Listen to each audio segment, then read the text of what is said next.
This is your one take, one shot Monday Night Raw review where I do it immediately following Raw so you get my gut reaction. Can't go on the YouTube machine and look at other opinions and then regurgitate it as my own. Nope, I'm telling you how I feel right this second. No cuts, no edits. Let's go. All right, tonight, was it a bad Raw? No, it was not a bad Raw. Hear me when I say that. It was not a bad Raw. However, it was a very predictable Raw. Painfully predictable. We even had a heel turn, and I was like, yeah, literally calling it like minutes before the heel turn. I already knew what was going to happen. In fact, I knew what was going to happen on Friday when they made the match. So, yeah, or was it last Monday? It's so predictable. So predictable, but still, if you got nothing else to do, it was a fine show. But there was one thing that I did not like. Jey Uso did something to Oba Femi that I felt kind of punked him out. Oba Femi should have done something here, and he didn't, and I did not like that. Does it ruin Oba Femi's character? No, it does not, but I was scratching my head and being like, Oba, come on, man. You gotta stand up for yourself. All right, let's talk the Oba Femi Jey Uso segment, because over the shadow looming over this segment was Roman Reigns and his world title, because the winner gets to pick the champion of their choosing. Jay's gonna pick Cody, but Oba is going to pick the world championship if he wins. And if you want to win this world title on my shoulder, like Oba's trying to win from Roman, you can. You see, at 30,000 subscribers, I hold belt giveaways. I literally give away a belt every 10,000 subscribers. 30,000 is the next benchmark. So if you want to win, all you got to do is comment below and subscribe to the channel. It's not a toy. It's a replica, can be yours. I ship it anywhere in the world. I've already given away 3. If you want to be number 4, well, comment, subscribe, and here's a bonus. You want more entries? Just comment on other videos as well. When you comment, every time you comment one time on a new video, that's a new entry. Multiple chances to win. All right, so Oba Femi, he comes to the ring, right? What I appreciate about Oba is that he doesn't seem to really care if the crowd chants his name for 1 minute or 10 minutes. So he usually prefers that they only chant his name for 1 minute as he walks down the ramp. Oba Femi seems to get more annoyed with the crowd than just receiving the accolades, and I like that, because it's like, oh my gosh, if I gotta sit there while the crowd just chant everybody's name, it gets tiring sometimes. And so Oba finally gets to start talking, and he doesn't bring up Brock Lesnar, which suggests to me that they're trying to make us forget about Brock, which then suggests to me Brock's coming at Crown Jewel. Not mentioned tonight, but he does start to mention Roman Reigns, which is interesting. This is the first time they've really talked about, one of them has talked about each other on the main show. And then Jey Uso comes out. Now, this was the right-hand man, Jey Uso, because he was all in black. It wasn't like the word yeet vomited on him. However, he was yeeting with the crowd. Now, I didn't mind it tonight because I felt that Jey Uso was yeeting in a way to get under the skin of Oba Femi. Like I said, Oba kind of is an all-business kind of guy. He just wants to get in, do his business, and leave. So Jey Uso taking his sweet time to yeet with everybody was kind of annoying Oba Femi, and you could see it on his face. But it went a little too far. So Jay comes down. He yeets. He gets in the corner. He yeets. You can tell Oba's like, all right, let's go. Jay gets in the other corner. He yeets. And Jay, he's got a very serious look on his face, but he's yeeting like the unserious Jay. Then finally he stands up against Oba. And this is the part that I did not like. And I might be overreacting. It does not ruin Oba Femi, but I did feel that Jey Uso kind of punked him out, because the crowd started doing this, right? The crowd started doing this, and it didn't look like Jay was going to bite, but then Oba said, before you ask, I can't do an Oba Femi impression, I wish I could, before you ask, no, can't do it, not going to try. He said, before you ask, we're not doing it. We're not going to run it back. And then the moment Jay heard that, he was like, run it back, and then he ran it back. Oba Femi should have knocked the crap out of Jey Uso in that moment. The fact that Oba Femi said, "You're not going to do this," then Jey did it. Well, it made Oba look weak. Oba should not be letting Jey Uso do something that he said, "Don't do. You better not do that," and he did. So even if it was just like, "Oh, but Chop, we had to get their segment done." Fine, do this then. Have Oba Femi grab Jey Uso down from the turnbuckle. He puts him in the fall from grace, and then he stops before he performs it. And he just sets him down nicely. And he says, "That was a warning. I told you, don't run it back. You do it again, next time you will fall from grace." You could have done something to show that Oba was serious, but it would have also showed that Jey didn't care. So they both could have won if they would have done that. But okay, fine, whatever. Let's just move on from that. This was not an A+ segment from Oba Femi, but it was a pretty good segment nonetheless. We do have Jey Uso start saying he did a pretty good promo. He's like, "People look past me with the Rumble. People look past me with the World Heavyweight Championship, and now they're looking past me in King of the Ring. Oba Femi, this is your warning shot." Bow. And then Oba was like, he said something along the lines of, "You can keep your stupid bullets." I thought that was funny. "And give it to your cousin, because that's the cousin, that's the family member that I'm worried about." Boom, right there. Now that is a warning shot right there. Oba Femi acknowledging Roman Reigns as the cousin that he kind of wants. So we pretty much know who's going to go where. If Jey wins, he's picking Cody. If Oba wins, he's picking Roman. Bum, bum, bum. So that was pretty cool. Ooh, excuse me. That was pretty cool. Sorry, no cuts, right? If Oba just would have done more. If he would have just not allowed Jey to run it back. After he does kind of just smack talk Jey eventually does start to get worried. A couple weeks ago when Jacob got in his face and suddenly Jey was like, okay, whatever, dude. That's kind of how he looked like tonight. Good segment. I enjoyed that segment. I did enjoy that segment. I wish something would have happened, some kind of fisticuffs or altercation, or even the Bloodline attacked Oba Femi, or Jey slapped Oba and then ran away. Something to just end, not on them just talking to each other. I want some hate and animosity. We will then go to Lyra Valkyria and Bayley versus Paige and Brie Bella.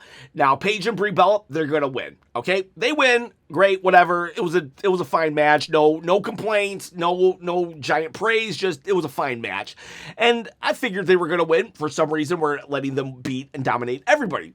And then I also knew that Lyra was going to turn on Bayley. Well, I wasn't sure who was going to be the one that turned, because Lyra took the pin, and usually the person who takes the pin is the one that gets turned on. So I was like, "Ooh, are they gonna flip Bayley again? Maybe they'll run back the voices in her head, because that storyline dropped out of nowhere. Maybe Bayley's been hiding them, and finally she succumbs to them once more." But no, Lyra attacks Bayley. And I'm interested in this. I am hoping that Lyra, sometimes a good heel turn is what the doctor ordered. But Bayley, she gets beat up by Lyra, saw it coming a mile away, and doesn't mean it's a bad thing. Just it was very like the story. Their tag team storyline has been drawn out so long that it was just inevitable, and so you could see it happening. But at the end of the day, I'm happy that it happened, because now we have some singles competitors again, and I would like to see Lyra, in a program with Bayley, and then maybe go into a program on SmackDown or something, get some fresh blood on that scene. We will have then, let's see, Ethan Page will face Dragon Lee. Great match. I don't think, that's predictable. The fact that those two are going to have a great match. Those are just top tier talent right there. But the predictable outcome was also that Ethan Page was going to win, and he did. I don't know why we don't give Ethan Page more mic time. Like him and Trick Williams, it should be mandatory that those two get get at least 6 minutes on the microphone every single week. Every single week. Those two are so good. And Ethan Page, he was good in the ring tonight, but I wanted to hear him speak. We need to let him speak. That's what he's great at. That's what he's great at. He's a good wrestler too. I'm not taking anything away from his wrestling, but let him speak. He beats Dragon Lee. Okay, cool. We will have, let's see, Chad Gable. Chad Gable comes out. He's doing the apology tour still. I've already said my piece on how I feel about this Chad Gable situation. Everybody loves that he's a babyface. I still think he should have came back a heel. That said, this was a really good segment. We had Chad Gable. He comes out. He asked the Alpha Academy to come out. And Maxine Dupree, she cut her first heel promo today, and she did a good job at it. But you could argue that she's still a babyface, even though she's been kind of hanging around with Austin Theory in the Vision behind the scenes since, I think, March. Believe it or not, since March. That's the Maxine Dupree and Austin Theory storyline has been going on since that long. Not even joking. That said, Chad Gable's like, Maxine Dupree, I'm sorry, you didn't deserve it. That's on me. Tozawa, I'm sorry, you didn't deserve it. That's on me. Otis, I'm sorry, you didn't deserve it. That's on me. He said it a lot better though. It was very heartfelt. Or heartfelt? It was an apology. And then he asks for forgiveness. He hands out his hand to shake, and I think the crowd was saying, hug it out, appropriate. And then Otis is about to do it, but then Maxine Dupree steps in the way, and she's like, no, you're just apologizing for yourself. That's what this is all about. You left us high and dry. No, Otis, you have a big heart. No, we're not doing this. And then she takes Tozawa away. Otis is conflicted, and then he goes away. And Chad Gable is like, oh man. And I like that. I'm glad that happened, actually. I think it's good that it wasn't just immediate. But I am convinced now that Chad Gable is a babyface. I've been holding out hope secretly that he was just going to attack the Alpha Academy or the Luchadors or something and then go after Penta. But no, he's a babyface, and oh well. And he has that new music, and he's trying to get people to clap to it. It's like, Gable. It's like really cheesy 80s hair music. I don't know. I'm not sure exactly what kind of music it is, but that's what we got there. Chad Gable still looking for redemption with Alpha Academy.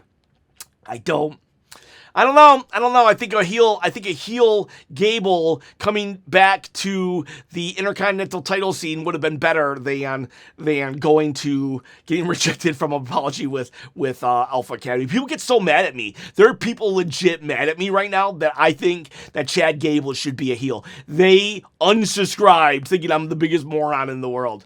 And to be fair, I might be the biggest moron in the world, but I don't think it's because of my Chad Gable opinion. Vision. The Vision. Oh my God, the Vision. The Vision is so bad. It is so bad, and it sucks. They were bad before all the injuries, but the injuries sure didn't help. And they were having a promo, Austin Theory, Logan Paul, and Braun Breaker in the back, and Austin Theory, he cuts the worst heel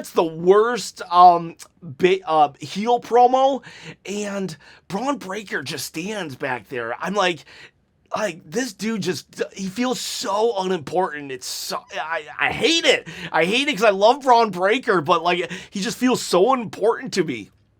So they cut a promo on how they're going to win tonight. They're facing the Street Profits. We got LA Knight, versus Jimmy Uso. This was kind of interesting. So the Usos are confronted with Jacob Fatu, and they're like, where are you? And Jacob's like, they're like, Solo could be around. And Jacob's like, I gave him the message. That's all that matters. So then Jimmy and LA Knight also earlier in the night, they're kind of, LA's complaining to Adam Pearce. Adam Pearce is acting like he's done nothing wrong when he is totally siding with Roman Reigns. I love Roman Reigns, don't get me wrong, but, I call a spade when I see it. That spade over there, hey, you're a spade. You need to, Adam Pearce is totally favoring Roman and the bloodline. And so when LA Knight calls him out, I don't know what you're talking about. And then Jimmy Uso's like, man, I got your back, and then you hit me with the chair, and then they have a match. They're fighting. they're fighting. I didn't know who was going to win. I could see, on one hand, I knew that if they were going to sacrifice someone in the bloodline, it was going to be Jimmy. On the other hand, I also knew that if they were going to sacrifice someone on the card, it was going to be LA Knight. So this was actually an unpredictable match because both of them are booked horribly so much. So you're like, who's going to be booked worse? They're fighting that. At one point, though, then Solo Sikoa comes out.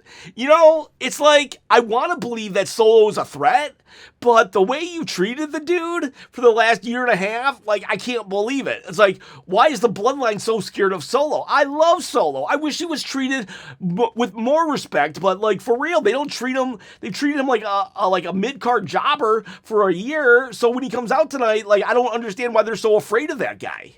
I wish he was treated better on SmackDown so they were afraid of him. Anyways, he Samoan spikes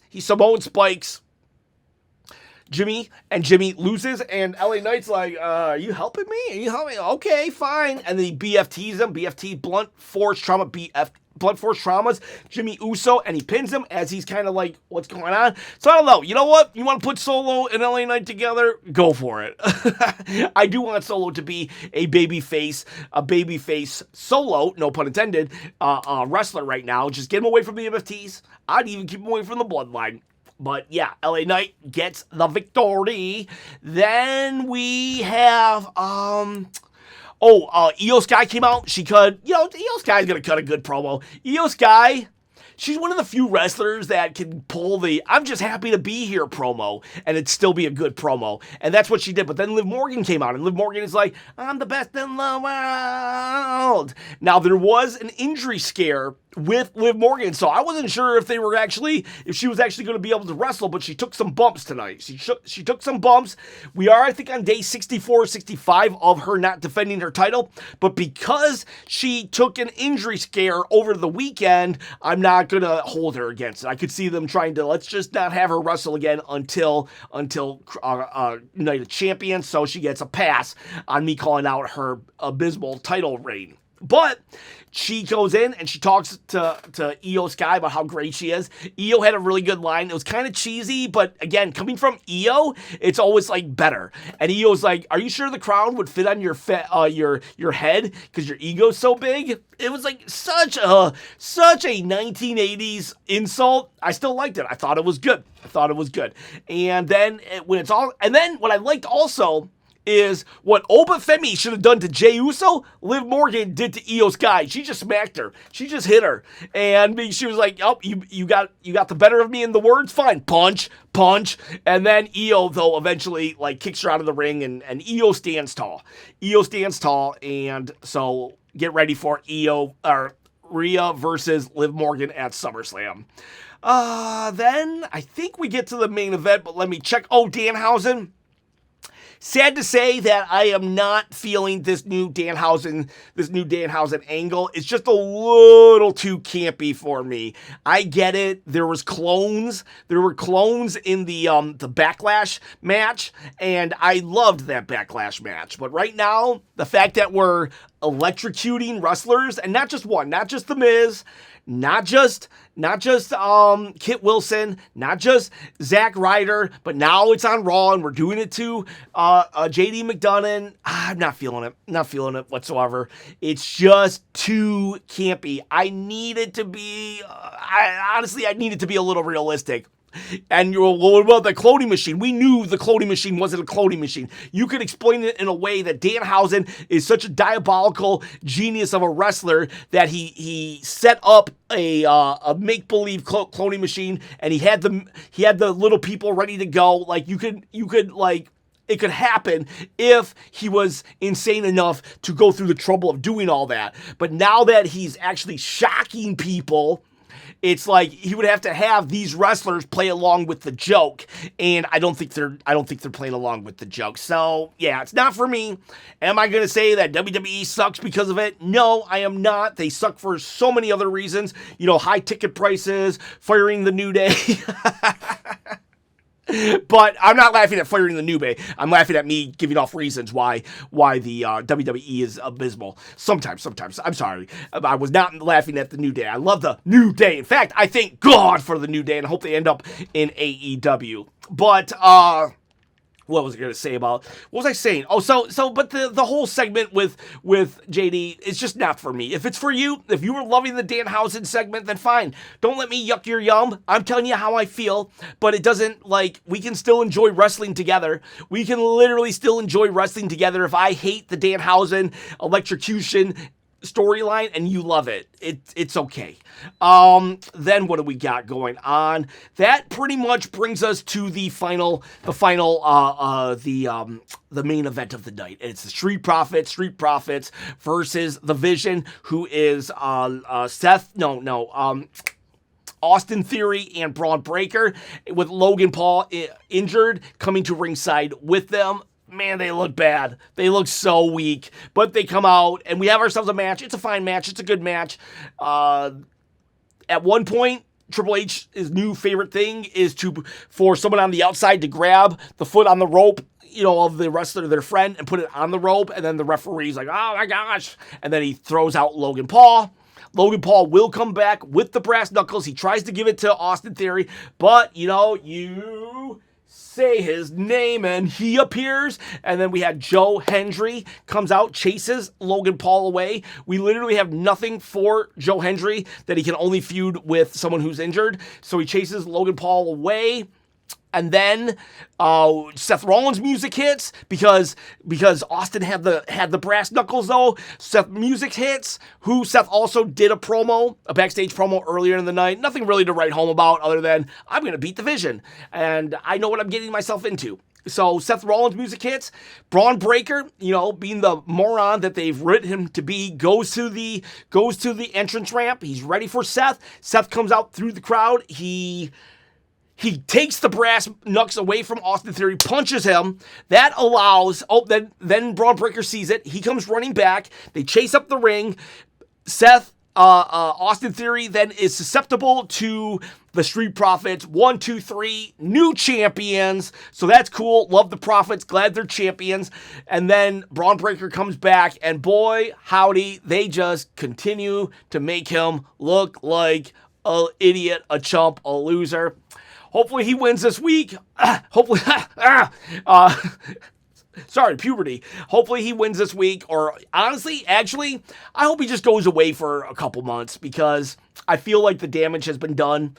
Maybe he can just go away, and when he comes back, he can be a Steiner brother on SmackDown, and we can just start anew. That said, that's it. That's it for Raw. We have Crown Jewel. What is it? Night of Champions on Saturday. We're gonna live stream it. We got SmackDown this week as well. I would give this very predictable show, but a fine show nonetheless. 6.5. 1, 2, 3, 4, 5. 6.5. That's what I'll give it. Yeah. Maybe 6.3. Maybe 6.7. I'm not sure. Anyways, boys, girls, tell me what you would rank it on the Chop-O meter. 1 out of 10. See ya, bye.